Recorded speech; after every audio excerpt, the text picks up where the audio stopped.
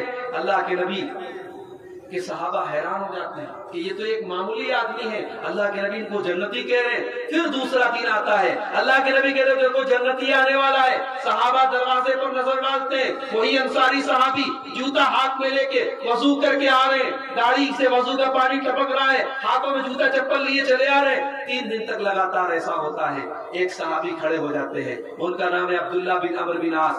وہ انصاری صحابی کے پیچھے پیچھے جاتے ہیں، ان کے گھر جاتے ہیں، کہتے بھائی صاحب میرے باپ سے جھگڑا ہو گیا ہے اور میں نے قسم کھائی ہے 3 دن تک اپنے گھر نہیں جاؤں گا، کیا 3 دن آپ اپنے گھر میں مجھے رکھیں گے؟ انصاری صحابی نے کہا ٹھیک ہے، آپ میرے گھر میں 3 دن رہ سکتے ہیں۔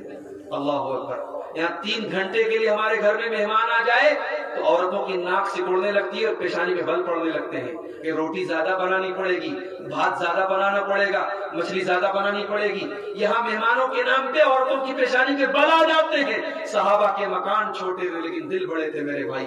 3 دن کے لیے نہ جان نہ پہچان، بس اتنا پتا ہے کہ مسلمان ہیں۔ کہا کہ میں 3 دن آپ کے گھر میں رہنا چاہتا ہوں۔ کہا کوئی بات نہیں، میرے گھر میں رہ سکتے ہو آپ۔ حضرت عبداللہ کہتے ہیں میں 3 دن تک انصاری صحابی کے مکان میں رہا، ان کے ساتھ اٹھا بیٹھا سویا جاگا، میں دیکھتا رہا وہ کتنی نماز پڑھتے ہیں، میں دیکھتا رہا وہ کتنی تلاوت کرتے ہیں۔ 3 دن جب گزر گئے میں نے کہا او میرے انصاری بھائی، میں نے 3 دن تک آپ کے حالات دیکھے، آپ تو اتنی ہی نماز پڑھتے ہیں جتنی ہم پڑھتے ہیں، آپ اتنی ہی قرآن کی تلاوت کرتے ہیں جتنی ہم کرتے ہیں، آپ تو تہجد کی نماز بھی نہیں پڑھتے ہیں، آپ تو رات میں آرام سے بستر پہ سوتے ہیں۔ اے انصاری بھائی، آخر ایسی کون سی خاص بات ہے آپ کے اندر؟ اللہ کے نبی نے 3 دن لگاتار آپ کو جنتی کہا ہے۔ میں جاننا چاہتا ہوں کہ کون سی ایسی خاص بات ہے کہ اللہ کے نبی نے اتنا بڑا مقام آپ کو دے دیا ہے۔ انصاری صاحب بھی کہتے ہیں او میرے بھائی مجھے نہیں پتا، مجھے نہیں معلوم کہ اللہ کے نبی نے اتنا بڑا اعزاز مجھے کیوں دیا ہے، مجھے نہیں پتا، میں کوئی بہت نیک انسان تو نہیں ہوں، لیکن ہاں ایک چیز ہے میرے اندر، ہو سکتا ہے شاید اسی وجہ سے اللہ کے نبی نے یہ مقام مجھے دیا ہو۔ کہا کیا بات ہے؟ کہا لا اجد فی قلبی غشا لأحد من المسلمین، میں اپنے دل میں کسی مسلمان بھائی کے لیے دھوکہ دھڑی نہیں رکھتا ہوں، میں اپنے دل میں کسی مسلمان بھائی کو دھوکہ دینے کا خیال نہیں رکھتا ہوں، میرا دل صاف ہے، میرے دل میں کسی کے لیے دھوکہ دھڑی نہیں ہے۔ ولا احسد احدا علی نعمت آتاہ اللہ ایاہ، اور اللہ نے کسی کو کوئی نعمت اگر دی ہے میں اس نعمت کے اوپر حسد نہیں کرتا ہوں۔ کسی کے پاس علم ہے، کسی کے پاس پیسہ ہے، ٹھیک ہے، اس کی قسمت، اس کی تقدیر ہے، اللہ نے اس کو دیا ہے، میں کسی کی نعمت پر حسد نہیں کرتا ہوں۔ یہ دو چیزیں ہیں میرے اندر۔ حضرت عبداللہ بن عمر نے کہا اے میرے انصاری بھائی، یہی وہ دو چیزیں ہیں جن کی وجہ سے اللہ نے آپ کو اتنا بڑا مقام دیا ہے۔ میرے بھائیوں، یہ دو چیزیں ہم اپنے اندر پیدا کر لیں۔ حسد سے اپنے دل کو پاک کر لیں، کینہ کپٹ سے اپنے دل کو پاک کر لیں، اپنے دل میں کسی مسلمان بھائی کو دھوکہ دینے کا خیال نہ لائیں۔ انشاءاللہ ہم اپنے اس کی برکت اپنی زندگی میں محسوس کریں گے، اور آخرت میں جو اس کا بدلہ ملے گا۔ تو یہ چند اہم باتیں تھیں، آئیے ہم اللہ سے دعا کریں رب العالمین ہمیں ایک کر دے، نیک کر دے، رب العالمین ہمارے نوجوانوں کی اصلاح فرما دے، رب العالمین ہماری ماں بہنوں کی اصلاح فرما دے، جو ہم میں بے نمازی اللہ ان کو نمازی بنا دے، جو بیمار ہے اللہ ان کو شفاء کامل عاجل عطا فرما دے۔ اللہ ہمیں سے جو لوگ روزی روٹی کے لیے پریشان ہیں، کاروبار کے لیے پریشان ہیں، اللہ ان کی روزی روٹی میں برکت نصیب فرما۔